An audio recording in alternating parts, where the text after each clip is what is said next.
Hello everyone, आप सभी का स्वागत है आईएफएस के इस शानदार प्लेटफॉर्म पर। और हम एक टॉपर स्टॉक नामक सीरीज चला रहे हैं। उसी सीरीज के अंतर्गत हमारे साथ और एक टॉपर जुड़ चुके हैं। सो इनसे कुछ अच्छे अच्छे बातें कर लेते हैं, अच्छी स्ट्रैटेजीज इनसे ले लेते हैं जो इन्होंने अपने एग्ज़ाम के प्रिपरेशन में यूज़ की थी। एंड इन्होंने गेट एक्सेल एग्ज़ाम क्वालिफाई किया है। सो इनसे सारी बातें जान लेते हैं। तो सबसे पहले इनका इंट्रोडक्शन करवा लेते हैं। So please introduce your self. Hi everyone. मेरा नाम अदिति है और मैं जलगांव महाराष्ट्र से बिलोंग करती हूँ। मेरा मास्टर्स आईसर भोपाल में से हुआ है। And you qualified GATE excel, right? And I qualified GATE excel. Okay okay. So कितने दिनों से आप प्रिपरेशन कर रहे थे? And along with GATE excel you are targeting other examinations also, या ओनली आपका सोनली टारगेट गेट पे था? तो मैंने आईफास पुणे ब्रांच ज्वाइन किया था जुलाई से। तब से ही मेरा प्रिपरेशन चालू है, उसके पहले मैंने कुछ भी नहीं किया था।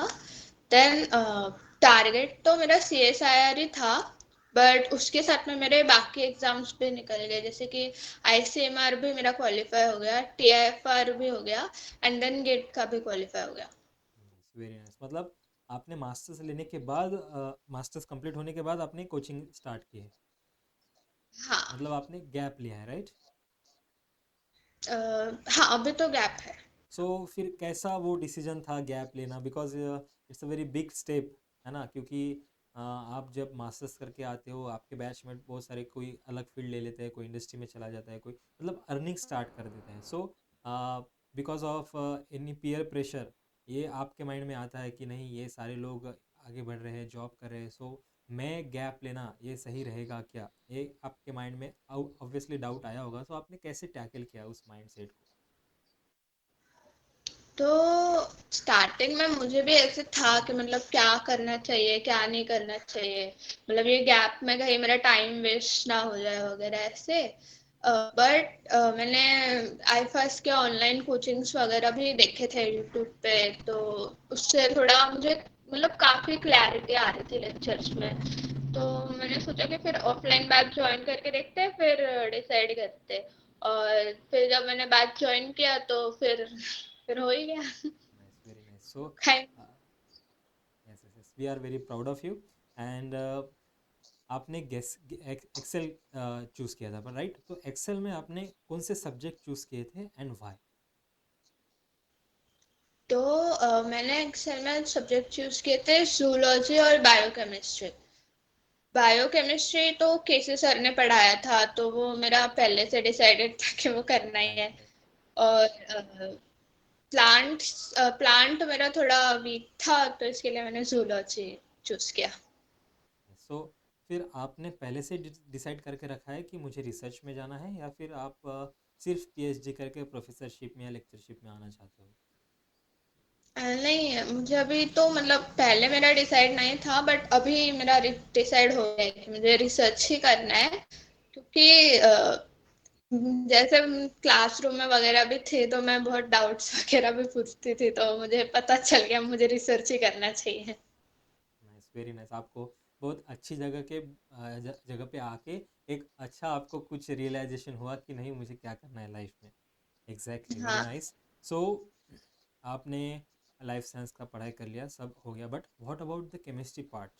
Because when we talk about biology student, सबको फोबिया होता है ऐसे केमिस्ट्री, मैथ्स, फिजिक्स से। So how did you tackle with that?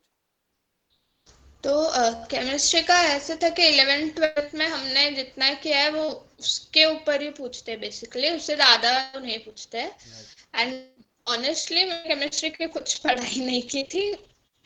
बस लास्ट 4-5 क्वेश्चन पेपर थे, उनके केमिस्ट्री के क्वेश्चन देखे थे, वो किस टॉपिक में से आए हैं, बस वो टॉपिक थोड़ा पढ़ के गई थी। तो उससे मतलब हो गए क्वेश्चंस, मतलब 4-5 तो निकाल लिया मैंने, केमिस्ट्री के ज्यादा नहीं निकले बट हो गया। सो आपने प्री माइंडेड था आपके माइंड में कि मुझे जूलॉजी और बायोकेमिस्ट्री लेना है, या फिर आपने वहाँ पे जाके डिसाइड किया? वहां पे मतलब देखा मैंने कि और कुछ मतलब कहाँ से ज्यादा वगैरह देख सकते हो, मार्क्स वगैरह आ सकते हैं। बट बायोकेमिस्ट्री का मेरा डिसाइड था कि वो तो करना ही है एनी हाउ। जूलॉजी का वहाँ पे जाके डिसाइड किया मैंने। हाँ, क्योंकि अपने को टाइम भी मिल जाता है, बिकॉज गेट में हाँ। लिमिटेड क्वेश्चन होते हैं और टाइम बहुत ज़्यादा होता है, तो हमें डिसाइड करने के लिए टाइम मिल जाता है। सो गेट में निगेटिव मार्किंग का बहुत बड़ा हाथ होता है, तो आपने उन सारे हर्डल से कैसे निगेटिव मार्किंग को कम किया और सही तरीके से अपने क्वेश्चन को चुने?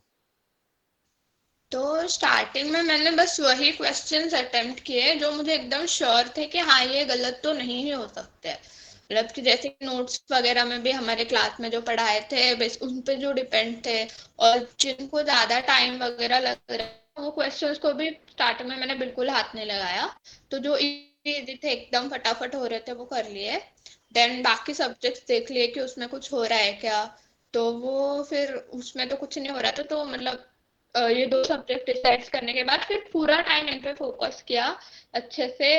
एक एक क्वेश्चन मतलब जो 2 मार्क्स वाले थे न्यूमेरिकल्स वगैरह उनको एकदम आराम से अच्छे से सॉल्व करके फिर मोस्टली मैंने उन पे फोकस किया कि ताकि ज्यादा नेगेटिव मार्किंग ना हो। उसमें इधर +2 होता है या 0 होता है ना, तो उसमें ज्यादा नेगेटिव नहीं जाते हैं फिर। यस। तो और जब एमएसक्यू होता है या फिर न्यूमेरिकल्स होते हैं, उसमें हम थोड़ा बेनिफिट ऑफ डाउट देकर अटेम्प्ट कर सकते हैं, because there is no negative marking in that type of questions, तो उनमें हम फुल अटेम्प्ट करना चाहिए। और जो एमसीक्यूज है उनको थोड़ा देख के जो हमें आता है, जिनमें हमें श्योरिटी है, वही अटेम्प्ट करनी चाहिए, right? Very nice. So how was the reaction of you and your family? मतलब पहले तो दे डिडंट बिलीव, क्योंकि मेरा ऑल इंडिया रैंक 143 आया गेट में, and it was first time कि मेरा कोई एग्जाम में ऑल इंडिया रैंक आया है। Even I didn't believe, but it was good. अच्छा दिन था, काफी celebrated. Nice, very nice. So आप एक्सपेक्ट कर रहे थे ये रैंक? नहीं।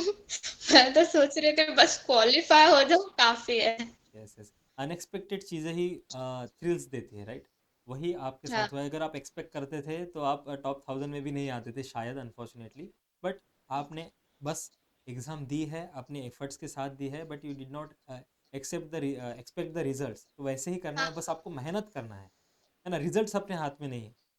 बस आपको मेहनत करना है, जो आपको आता है उसमें क्लियर करो, और जो नहीं आता उसको और स्ट्रांग बनाओ, जिससे आपके हर एग्जाम निकल जाए। और सीएसआर का सिलेबस ही ऐसा है कि आप अगर सिर्फ सीएसआर का प्रिपरेशन करोगे तो उसके साथ साथ आपके बहुत सारे एग्जाम निकल जाते हैं, क्योंकि बहुत इसका सिलेबस इतना वास्ट है। तो आपको अलग कुछ एग्ज़ाम के लिए प्रिपरेशन करने की ज़रूरत नहीं पड़ती।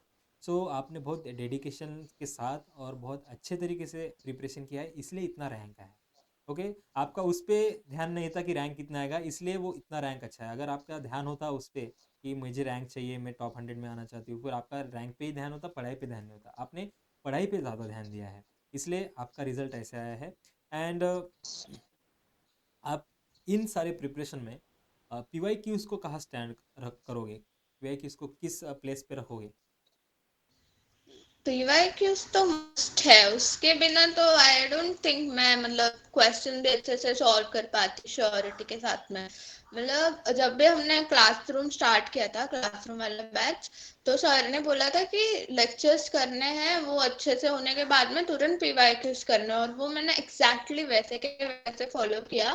तो क्वेश्चंस का आइडिया आते गया और कहाँ पे गलतियां हो रही थी कि हाँ ये हमारा गलत हो रहा है, तो फिर मैं वैसे टाइप क्वेश्चन करती ही नहीं थी कि छोड़ो गलत हो रहा है क्यों करना अटेम्प्ट। तो ऐसे आइडिया आते आते फिर वो आइडिया आ गया कि अब ये मैं सही क्वेश्चन ही अटेम्प्ट कर रही हूँ। ओके, मतलब you are just following the footsteps of IFS faculty, right? So you did हाँ। ग्रेट। बहुत अच्छे तरीके से आपने प्रिपरेशन किया है, एंड आई होप कि आपका सीएसआर भी निकल जाए, एंड फिर से कोई फैकल्टी आपके आकर इंटरव्यू ले। And all the best for your future, and congratulations for now, and thank you for your precious time. And IFS is always there for you, for any guidance, any counselling you want. And और क्या, all the best. Okay. Thank you, I wouldn't have been able to do everything अगर I first नहीं होता तो obviously no no, like बस इसमें सबसे उन्होंने ज़्यादा आपका बोला। मेहनत है, इसमें सबसे ज़्यादा आपका मेहनत मेहनत है, क्योंकि पढ़ाया तो सबको सेम ही है, राइट? बस आप कैसे उसको लेते हो, कैसे कंसेप्ट बिल्ड करते हो, it's important. Okay, and you did well, you did great. Okay, thank you. Thank you.